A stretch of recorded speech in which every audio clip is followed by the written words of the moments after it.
بەڵێ زرێبار سڵاوتان لێبێ لە ئێستادا سنووری خۆپیشاندانەکەی مامۆسایان لە شاری سلێمانی کەمێک لە زیاد لە دوایی فراوانتر بۆ ئێستا ژماری مامۆسایان لێرە زۆر زیاترە وەک لە وێنەکاندا دەردەکەوێت کە مامۆسایان زۆرینەی ئەو مامۆسایانی کە ئێستا سەر لە بەیانی نهاتن ئێستا لێرن و زۆرینەیان هەم باز لەوە دەکەن ئێستا دووپاتی وایان کردەوە کە بەتەنها یەک موچە واز لەم خۆپیشاندانە نەیانن کە ئەمڕۆ سازیان کردەوە بەڵکو داوای پێدانی سێ موچە دەکەن ئەو کات دەستنەوە هۆڵەکانی خوێندن.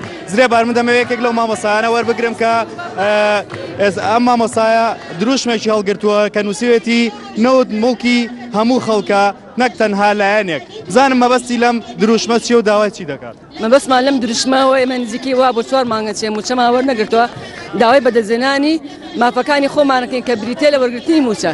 ئێمە مەبەستمان هیچ لایەنێک نییە لەگەڵ هیچ لایەنەکان ناجەنگین داوای مافی خۆمانەکەین.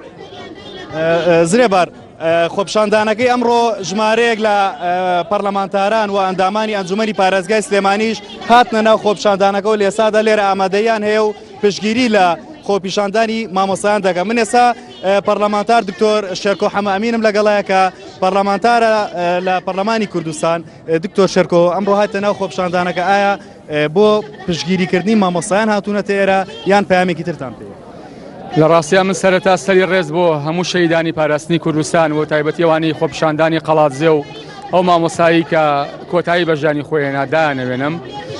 من خەڵک دەنگی پیاوم و ئەرکمە لە ناو خەڵکا بم بۆیە هەم پشتیوانیان لێ یەکەم پشتیوانی لە هەموو داوەڕەوەکانەکەم و هیوادارم خەباتی مەدەنی ئاشتی خوازانە بەردەوام بێت تا بنەماکانی دیموکراسی بە تەواوەتی ئەچەسبێ تا مرۆڤ چۆن لەسەر مافی خۆی بەجوا بێت بۆی حکوومەت لە ڕاستیە کە دوو ئەرکی سەرەکی هەیە بە دیدی ئێمە هەرچێکیان دابینکردنی ژیانە هەرچێکیان پاراستنی هاوڵاتیانە ئەم دوو ئەرکار نەبێ حکوومەت لە حکوومەتداریەکەوێ بۆیە پشتیوانیان لێ یەکەم و هاوکاتیش ئەرکمە کە ژیان لێ بگرم بۆەوەی وەکو ئەرچی چاودێری ئەرچی نەنایەتی لە پەرلەمانی کوردستانە هەموو فشارێکی ئامڕازێکی چاودێریکردن بەکاربێنم بۆ ئەوەی حکوومەت لە خزمەتی خەڵکا بێت. دکتۆر شێرکۆ ئەمڕۆ ماوەی ڕۆژە مامۆسایان بایکۆتی هۆڵەکانی خوێندنیان کردو. ئایا ئێوەکو پەرلەمانتاران وەکو لیژنەی پەروەردە خوێندی باڵا هیچ پامێکتان هەیە بووی مامۆسایان جارێکتر بڕۆنە هۆڵەکانی خوێندنیان پشتگیری بایکۆتکردنەکانەکەن؟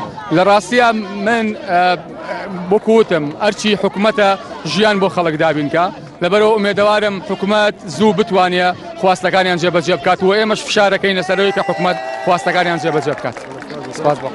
بەڵێ زرێبار ئەمە وتەی یەکێک بوو لە ئەندامانی پەرلەمان کە ئەمڕۆ هاتە ناو خۆپیشاندانەکانەوە.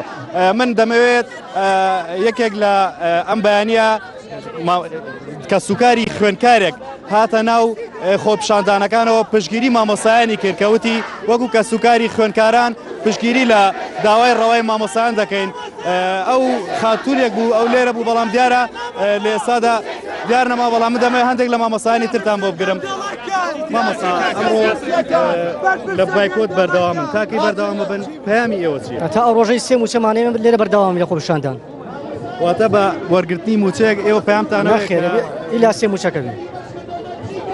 بڵێ مامۆستا جەنابتان پەیامتان چییە؟